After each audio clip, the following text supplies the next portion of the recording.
জয় মা ভামরী দেবীর জয়।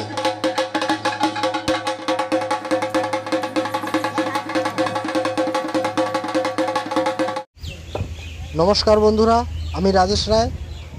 আপনারা দেখছেন রাজেশ রায় ভিজি ইউটিউব চ্যানেল। তো আজকে নিয়ে আসছি একটা নতুন ভিডিও নিয়ে। আপনারা থাম্বনেল এবং লেখা দেখেই বুঝে গেছেন কোথায় নিয়ে যাচ্ছে আপনাদের। তো আপনারা ভিডিওটা না টেনে দেখতে থাকুন।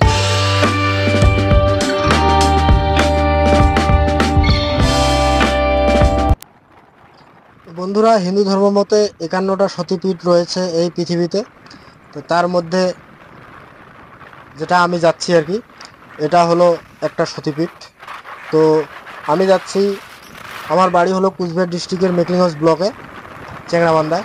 তো ওখান থেকে যাচ্ছি। তো আমাকে ময়নাগুড়ি হয়ে, ভোটপাটি হয়ে, ময়নাগুড়ি হয়ে, জলপাইগুড়ি গোশালা মোড় হয়ে যেতে হবে। তো জায়গাটা হলো বোদাগঞ্জ, শালবাড়ি, বৈকুণ্ঠপুর ফরেস্ট।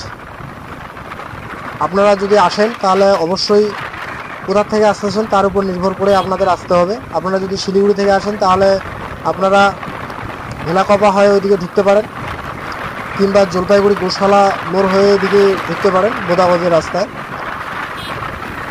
তাছাড়া আরও রাস্তা আছে, ময়নাগুড়ি থেকে লাটাগুড়ি হয়ে ক্যানেলের রাস্তা দিয়ে গাজলডোবা হয়েও ঢুকতে পারেন।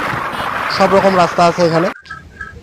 চলে আসলাম। এই যে এখানে একটা মস্ত বড় ভোলানাথের মূর্তি আছে, আর এই যে দেখতে পাচ্ছেন গেট।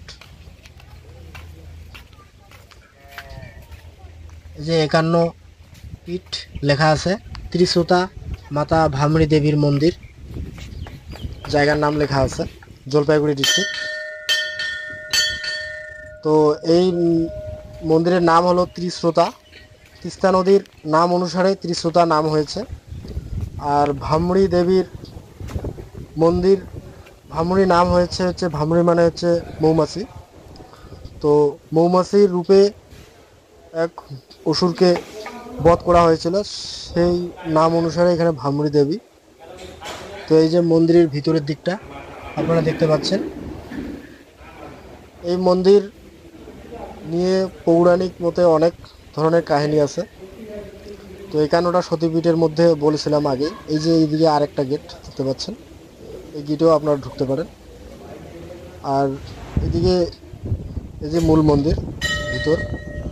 তো এইখানে সতী দেবীর পা পড়েছিল আর কি, বাম পা, মানে বাম পার নিচের অংশ, পায়ের পাতা অংশ এখানে পড়েছিল। সেই হিসেবেই এটা হচ্ছে সতীপীঠ।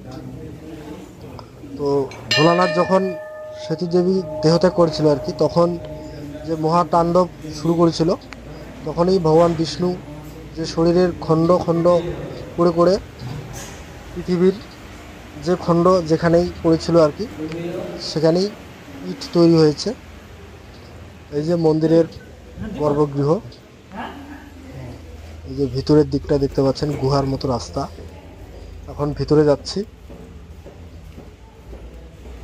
এই যে এখানে মোটামুটি মাটির তলায় আর কি গর্ভগৃহ, অনেকটা নিচে আসতে হয়। আর এইদিকে বাইরে যাওয়ার রাস্তা আছে, এদিকেও বের হতে পারেন।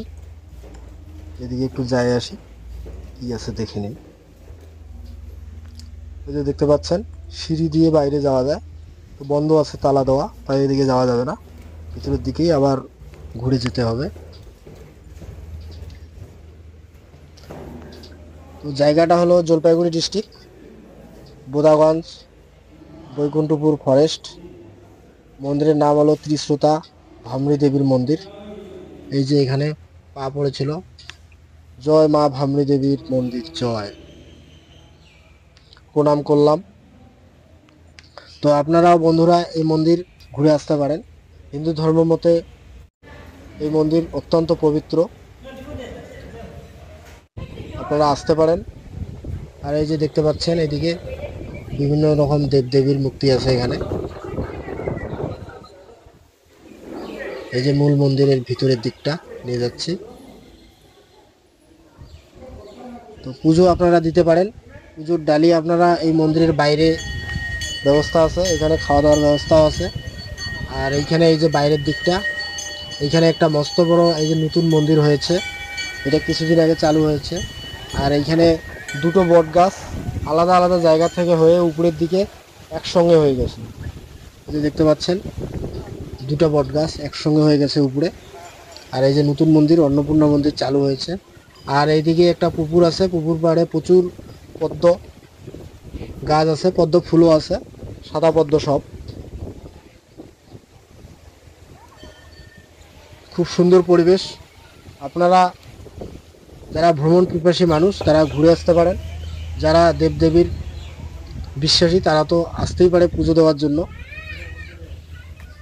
তো আমি এখন অন্নপূর্ণা নতুন মন্দিরে ঢুকতেছি। আমি সাধারণত ঘুরতেই আসছি, পুজো দিতে আসিনি। তবে আমার মনের দিক থেকে যে কোনো দেবদেবীর, হিন্দু ধর্মের মধ্যে দেবদেবীর আমার একটা টান থাকে, সেখানেই সাধারণত ঘুরতে যাই। এই যে মূল মন্দির, ভামরী দেবী দেখতে পাচ্ছেন, পুজো দিচ্ছে মানুষজন, বিভিন্ন লোকজন। এই যে সাথে ভোলানাথ, বিভিন্ন লোকজন বিভিন্ন জায়গা থেকে আসে এখানে পুজো দেয়, মানত থাকে এখানে। মানত করলে পূর্ণ হয় মানুষের, তাই এখানে অনেক লোকজন এই যে ব্রাহ্মণ ঠাকুর পুজো করতে।